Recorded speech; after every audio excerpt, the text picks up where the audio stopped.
Nama saya Tahta Manusakarti dari kelas TI 4202 dengan NIM 120.1174162. Di sini saya akan menjelaskan video mengenai pembahasan nomor 1 dari UAS Statik.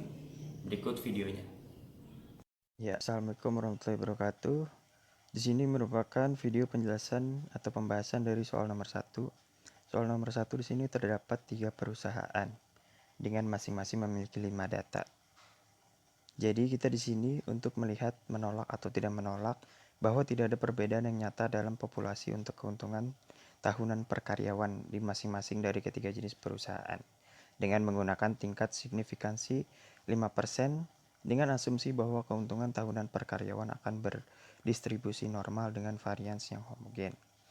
Di sini yang pertama kita menentukan H0-nya, yaitu H0-nya sama dengan mu1 sama dengan mu2 sama dengan mu3, yang artinya rata-rata keuntungan tahunan per karyawan sama untuk ketiga perusahaan. Dan kemudian yang B, H1. H1 yaitu sama dengan mu1 tidak sama dengan mu2, mu2 tidak sama dengan mu3, yang artinya rata-rata keuntungan tahunan per karyawan tidak sama untuk ketiga perusahaan.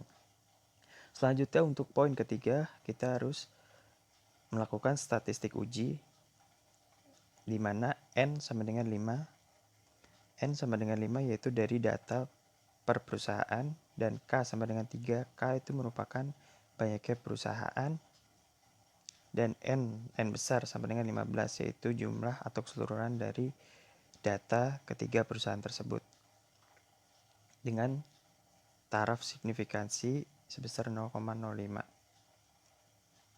Di sini kita menggunakan rumus SST sama dengan SSK kurangin SSE. SSK dan SSE ini nantinya kita gunakan untuk menghitung MSK dan MSE-nya.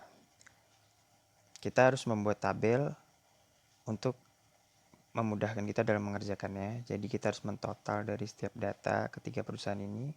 Kemudian dari total tersebut kita total lagi semua jumlahnya sebesar 518,2, dan dari jumlah per data tersebut kita rata-rata dan kita jumlahkan lagi dengan hasil sebesar 334,5. Kemudian kita menghitung SST-nya. Yang pertama SST-nya yaitu dari 49,1 kuadrat, yaitu dari data pertama, kemudian ditambah 43,4 kuadrat, dan seterusnya sampai dengan data terakhir 15,8 kuadrat. Dikurangin dengan jumlah keseluruhan data tersebut, 518 kuadrat per 15. 15 itu dari jumlah datanya ada 15. Dan kemudian hasil diperoleh 19.827,64 dikurangin dengan 518,2 kuadrat per 15, yang hasilnya sama dengan 1925,56. Kemudian setelah mengetahui SST-nya, kita menghitung SSK-nya dengan rumus total dari masing-masing data tersebut, yaitu pertama 191,5 kuadrat ditambah 191,3 kuadrat ditambah 135,4 kuadrat per 5 dikurangin 518,2 kuadrat per 15 dengan hasil 418,14. Setelah mendapatkan SST dan SSK, kita mencari yang terakhir SSE-nya. SSE-nya yaitu SST dikurangin SSK dengan SST data yang diperoleh tadi 1925,56 dikurangin 418,14 dengan hasil 1507,42. Selanjutnya kita lanjut menghitung F hitungnya dengan rumus MSK per MSE. Di sini kita membuat tabel sumber variansi dengan SSK-nya dengan perlakuan SSK-nya 418,14 sesuai data yang kita peroleh tadi, dengan SSE-nya 1507,42 dan SST-nya 1925,56.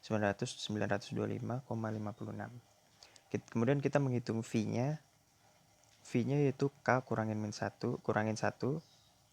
K-nya 3. Tadi kita peroleh di sini K-nya sama dengan 3.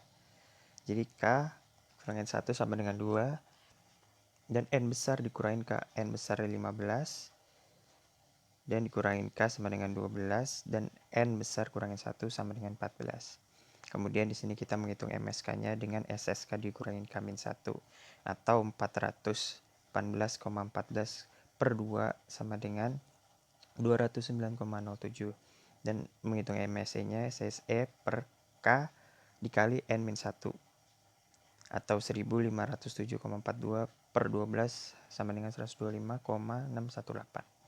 Kemudian diperoleh F hitungnya 209,07 dibagi dengan 125,618 dengan hasil 1,664.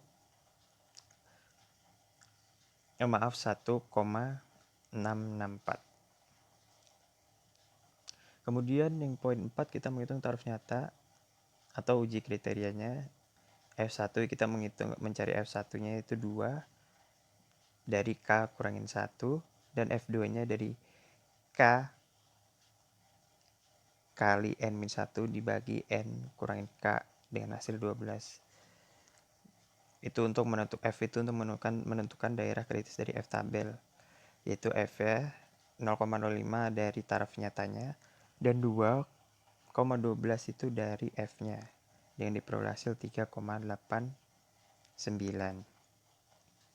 Kemudian kriteria ujinya menolak H0 jika F hitung lebih besar daripada F tabel dan menerima H0 jika F hitung kurang dari sama dengan F tabel. Dan yang terakhir kesimpulannya, F hitung ternyata sebesar 1,664 tadi kurang dari F tabel yang sebesar 3,89. Jadi kesimpulannya terima H0. Jadi di sini tidak ada perbedaan yang nyata dengan populasi untuk keuntungan tahunan per karyawan di ketiga jenis perusahaan. Terima kasih.